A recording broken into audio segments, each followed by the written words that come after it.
Debate point కి సంబంధించి ఈ రోజు ఓటింగ్ శాతం ఎందుకు హైదరాబాద్ కు తగ్గింది. సో ఓవరాల్ గా చూసుకుంటే ఓటింగ్ ఎలా ఉండబోతోంది, సో ఎవరికి ఎక్కువ కలిసి వచ్చే అవకాశం ఉంది, ఓటింగ్ శాతం తగ్గడం ఇవన్నీ కూడా మాట్లాడదాం.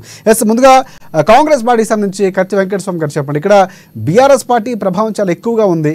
సో ఇలాంటి ప్రాంతంలో మీకు అనుకూలంగా ఉంటాయని ఇప్పటికే మీరు చాలా అంచనాలు వేసినటువంటి పరిస్థితి. సో ఈసారి ఓటింగ్ శాతం తగ్గడం ఎవరికి అనుకూలంగా ఉన్నటువంటి పరిస్థితి. సో ప్రధానంగా అసలు ఓటింగ్ శాతం హైదరాబాద్ ప్రజలు ఎందుకు ఓటింగ్ ఇంత పిలిచినా కూడా ఇంత అవేర్నెస్ తక్కువైందా, ఈసీ ప్రాబ్లం లేకపోతే వాళ్ళే స్వచ్ఛందంగా వెళ్ళట్లేదా, మీరేమనుకుంటున్నారు అసలు? ఒక అంటే హైదరాబాద్ లాంటి ఎలివేటెడ్ ప్లేస్ లో ఓటింగ్ శాతం తక్కువ కావడం అనేటువంటిది ప్రజాస్వామ్య సిస్టమ్ లో అందులో చదువుకున్న వాళ్ళు ఉన్న ఏరియాలో జరగడం అనేది అందరం కూడా విచారించాల్సినటువంటి విషయం. దీంట్లో ఒక కారణము హైదరాబాద్ లో ఉన్న ఓటర్స్ అంటే ఉన్న జనాభాలో చాలా మంది ఓటర్స్ ఆంధ్రాకు సంబంధించినటువంటి ఓటర్ డబ్బులు ఉన్నాయనేది ఒక ఆరోపణ, అంటే ముందు నుంచి ఉంది, అది క్యాన్సల్ కాలేదని. దానివల్ల కూడా కొంతమంది వెళ్ళిపోవడము, ఊళ్ళల్లో ఉన్న వాళ్ళకు కూడా హైదరాబాద్ లో అంటే తెలంగాణ ప్రాంతంలో ఊళ్ళల్లో ఉన్న వాళ్ళకు కూడా హైదరాబాద్ లో ఉండడము, వాళ్ళ ప్రాంతంలో ఇంట్రెస్ట్ ఉంటే వెళ్ళిపోవడం ఉన్నది అనేది ఒకటి ఆలోచన ఉన్నప్పటికీ అది అంత పర్సెంటేజ్ ఇంత తగ్గేంత పర్సెంటేజ్ ఒకవేళ ఈవెన్ దట్ ఈస్ 10% ఉన్నా కూడా మిగతా 90% అయితే లోకల్సే కదా.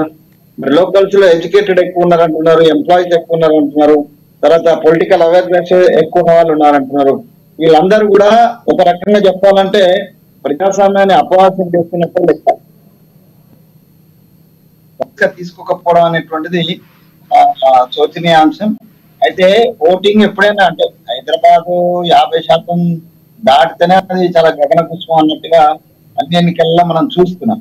సో అట్లాంటిది ఈసారి కూడా అంత 50కి దగ్గరగా వచ్చి ఆగిపోయినది. సో ఈ పరిస్థితిని మనము అనుకూల విషయానికి వస్తే అనుకూలత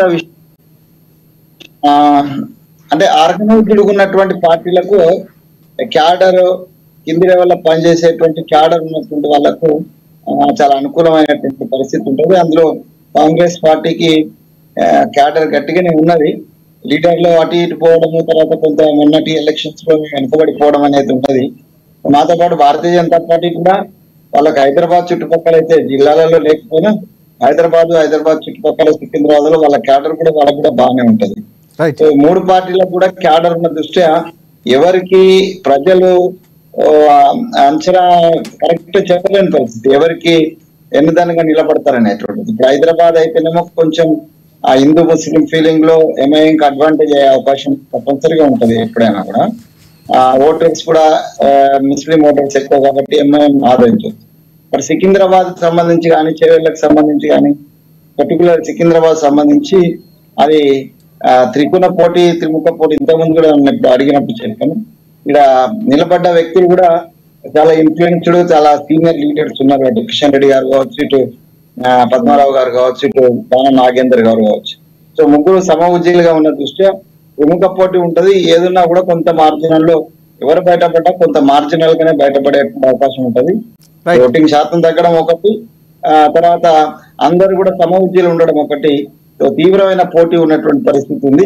ఎవరం కూడా చెప్పలేని పరిస్థితి వాస్తవం. అయితే ఏదో అంటే నేను నా పార్టీ కాబట్టి నేను గెలుస్తా అనేటువంటి విశ్వాసం వ్యక్తం చేయొచ్చు, కానీ అది అంత ఈజీగా ఉన్న పరిస్థితి అయితే వెంకటస్వామి